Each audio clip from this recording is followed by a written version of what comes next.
नमस्कार दर्शकवृंद, मैं अतुल त्रिपाठी वीरगंज नेपाल से आप लोगों के सम्मुख लोसो ग्रीड और हमारी कुंडली का जो तुलनात्मक अध्ययन एवं विश्लेषण का वीडियो का मैं चौथा पार्ट लेकर उपस्थित हुआ हूँ। इस पार्ट में दोस्तों मैं यह बताऊंगा कि कौन सा नंबर किस नंबर का मित्र है और कौन सा नंबर किस नंबर का दुश्मन है, और कुंडली की तरफ कौन सा ग्रह किस ग्रह का मित्र है और कौन सा ग्रह किस ग्रह का शत्रु है।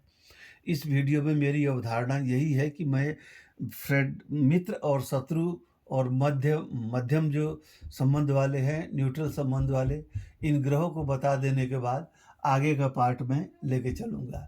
अब पहली बात क्या है कि हमारी कुंडली जो है 6000 साल से भी पुरानी है, 7-8 हज़ार साल पुरानी हो गई, ये 4000 साल पुरानी है। और जो इसके रचयिता हैं, उन्होंने कभी ना कभी भारतवर्ष में आके उन्होंने हमारे कुंडली को, वेदों को अध्ययन किया है और इससे ज्ञान लेके और अपना उन लोग का जो अपना अंक ज्योतिष का सिद्धांत था, उसको दोनों का अध्ययन विश्लेषण करके उन्होंने यह सिद्धांत को प्रतिपादित किया है। अब अंक ज्योतिष में जो किसी भी ग्रह की शत्रुता और मित्रता उसके नेचर पे, साउंड वाइब्रेशन पे, इस पे निर्धारित है। जैसे कि हम लोग यहाँ पे देखते हैं, नंबर 1 जल तत्व है, नंबर 9 अग्नि तत्व है। पहली बात तो इन लोगों का रिलेशन न्यूमरोलॉजी में उतना बुरा नहीं आएगा, ना ही एस्ट्रोलॉजी में आएगा। क्यों नहीं आएगा वो मैं बात बताऊंगा। अभी मैं मूलतः यह बताता हूँ कि कौन से नंबर का कौन सा नंबर दुश्मन है। 1 नंबर का दुश्मन शनि और राहु है, सूर्य के दुश्मन। 9 नंबर मार्स के दुश्मन राहु हैं, चंद्रमा के दुश्मन शनि हैं। और उसके बाद से एक बात और मैं बताना चाहूँगा, जो नंबर दूसरे नंबर की शक्ति को बढ़ाता है वह उसका मित्र नंबर होगा। यहाँ पे मैं सिर्फ दुश्मनों का बता रहा हूँ, बाकी सब उसके फ्रेंडली हो जाएंगे। 1 नंबर का दुश्मन शनि, सूर्य का शनि हुआ, चंद्रमा का शनि राहु हुआ और बृहस्पति का शुक्र हुआ। बृहस्पति भी गुरु है, शुक्र भी गुरु है, तो फिर दुश्मनी क्यों? यह सवाल यहाँ पे खड़ा होना लाजमी है। वजह यह है कि देव गुरु बृहस्पति हैं और वो दैत्य गुरु है। गुरु तो दोनों गुरु हैं, मगर जैसे कहा जाता है एक म्यान में एक ही तलवार रह सकती है, एक देश में एक ही राजा रानी रह सकते हैं। उसी सिद्धांत के तहत गुरु एक ही रहेंगे, दो गुरु नहीं हो सकते, इसलिए इन दोनों की आपस में शत्रुता है। बट है तो है, 4 नंबर के 2, 9, 8 है दुश्मन, 5 का कोई दुश्मन नहीं है, 6 का 3, 7 का 2, 8 का 1, 2, 9 का 2, ये दुश्मन हुए। बाकी जो नंबर है वो एनिमी में नहीं आएंगे। उन लोगों का इस नंबर के साथ फ्रेंडली बिहेव हो जाएगा और कोई दिक्कत की बात यहाँ पे नहीं आएगी। अब चलते हैं कुंडली के तरफ। तो कुंडली में तो हम लोग वैसे भी जानते हैं कि ग्रहों का दो समूह में पहले से ही विभाजित किया गया है। एक समूह है दैत्य समूह, एक समूह है देव समूह। तो देव समूह में सूर्य, चंद्र, मंगल और बृहस्पति आते हैं। सूर्य, चंद्र, मंगल, बृहस्पति देव समूह के हुए और राहु, केतु, शनि और शुक्र दैत्य समूह के हुए। और इन 4 8 प्लानेट को मेडिएट करने वाला, मध्यस्थता करने वाला ग्रह जो है वो बुध है, जिसको कि 5 नंबर से हम लोग इंडिकेट करते हैं, जिसकी परिणाम स्वरूप दोनों ग्रहों में मित्रता या शत्रुता जो है उसको बैलेंस करते हैं बुध। अब यहाँ पे आप देखिए, सन के लिए 1 नंबर, बुध के लिए 1 नंबर देखिए, यानी कि हम ये मान के चले शुरू में कि 1, 2, 3, 9 जो है आपस में मित्र है और 4, 7, 8, 6 जो है आपस में मित्र है। बट यह ग्रुप समष्टिगत रूप में यह ग्रुप का दुश्मन है। यानी कि 1 का दुश्मन 4, 7, 8, 6 होंगे, 2 के भी दुश्मन 4, 7, 8, 6 होंगे, 8 के दुश्मन 1, 2, 9, 3 होंगे, 6 के दुश्मन 1, 2, 9, 3 होंगे। हाँ, अपवाद में कोई दुश्मन नहीं होगा, वो कब होगा मैं आगे बताऊंगा।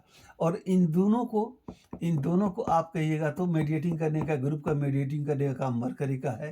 देव ग्रुप और दैत्य ग्रुप आपस में दुश्मन है, इतना हम लोग को मानना है। अब आप ये देख के चलिए, 1 नंबर के मित्र 2, 9, 3 है और दुश्मन 4, 7, 6, 8 है। यहाँ पे 1 नंबर के मित्र अंक ज्योतिष में 8 आते हैं, तो 1 नंबर के ये देव ग्रुप के दैत्य यहाँ पे शनि हुए, दैत्य ग्रुप के, ये देव ग्रुप के हुए। 2 नंबर के चंद्रमा के दुश्मन है राहु और शनि, जो कि दैत्य ग्रुप के हैं।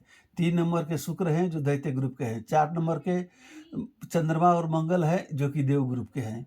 5 नंबर का कोई नहीं है। 6 नंबर का 3 है, जो कि देव ग्रुप के हैं। 7 नंबर के चंद्रमा है, जो कि देव ग्रुप के हैं। 8 नंबर के सूर्य और चंद्रमा होंगे, जो कि देव ग्रुप के हुए। 9 नंबर मंगल है, 9 नंबर मंगल है, इनके दुश्मन चंद्रमा है। ये अपवाद है, इसको मैं आगे बताऊंगा। तो इसको देखने के बाद हम लोग इस निष्कर्ष पे आसानी से पहुंच सकते हैं कि जो लोसो ग्रिड में जो ये बताई गई है, friendly number, non friendly number, neutral number, इसको मैं आगे की वीडियो में जब मैं लोसो ग्रिड का इंडिविजुअल फ्रेंडली नॉन फ्रेंडली का वीडियो बनाऊंगा तो उसमें मैं सारे नंबर को रख दूंगा। यहाँ मैं सिर्फ समझाने के लिए मैंने बोला, क्योंकि मैं एक बात आप लोगों को कहना चाहता हूँ कि हमारी जो कुंडली है, अंक ज्योतिष से कुंडली की ज्योतिष जो है, वैदिक ज्योतिष थोड़ी परिमार्जित, परिष्कृत है और डिटेल में जाती है। अंक ज्योतिष में जो है सिर्फ अंक आपको ही रिप्रेजेंट करेगा, बट यहाँ से हम लोग अपना दादा का, नाना का, बाबा का, मामा का सारा चीज हम यहाँ से निकालेंगे। आगे के वीडियो में मैं बताऊंगा कौन सा ग्रुप, जैसे मैंने बोला है एग्जाम्पल में, 1 नंबर आपको रिप्रेजेंट करेगा, साथ में आपको पिताजी को भी रिप्रेजेंट करेगा।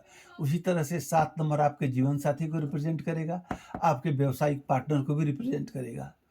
अब इसी तरह से मैं आगे की वीडियो में बताऊंगा कौन कहाँ से किसको रिप्रेजेंट करता है। 3 नंबर आपके भाई को रिप्रेजेंट करेगा, 4 नंबर आपके माता को रिप्रेजेंट करेगा, 5 नंबर आपके बच्चे को रिप्रेजेंट करेगा, 6 नंबर आपके भाग्य, 9 नंबर आपको भाग्य को रिप्रेजेंट करेगा। इस तरह से आगे चलेगी, मैं आगे बताऊंगा।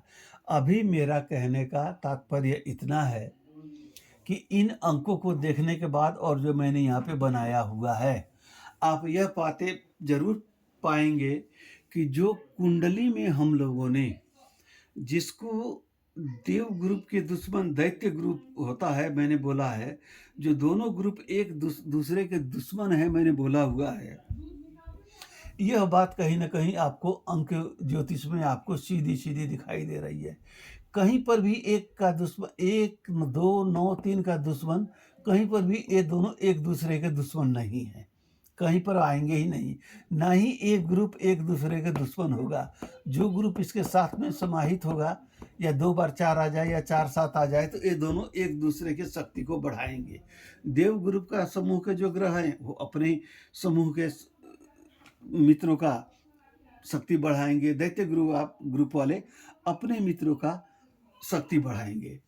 तो इस बात से तो मैं इतना समझता हूँ कि आप लोगों को क्लियर हो गया होगा कि हमारी जो कुंडली की जो वैदिक ज्योतिष है, इसी का एक छोटा सा हिस्सा निकाल कर यहाँ अंक ज्योतिष में नंबर्स की फ्रेंडली और नॉन फ्रेंडली नंबर बनाई गई है।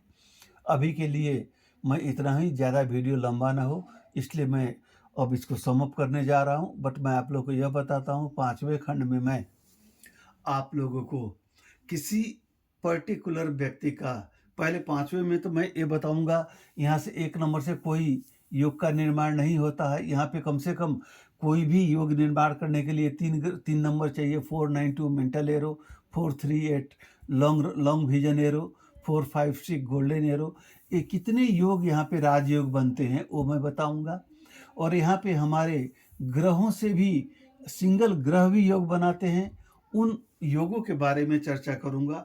फर्दर मैं आगे लोसो ग्रिड से भर के और उसी नंबर का यहाँ पे कुंडली से भर के क्या क्या समानता है और क्या क्या डिफरेंसेज हैं, भिन्नता है, ये सारी बातें मैं आप लोगों को बताने का प्रयास करूंगा।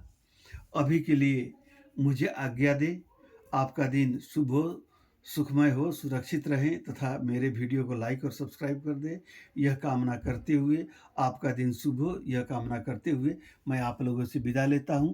अभी के लिए इतना ही। धन्यवाद।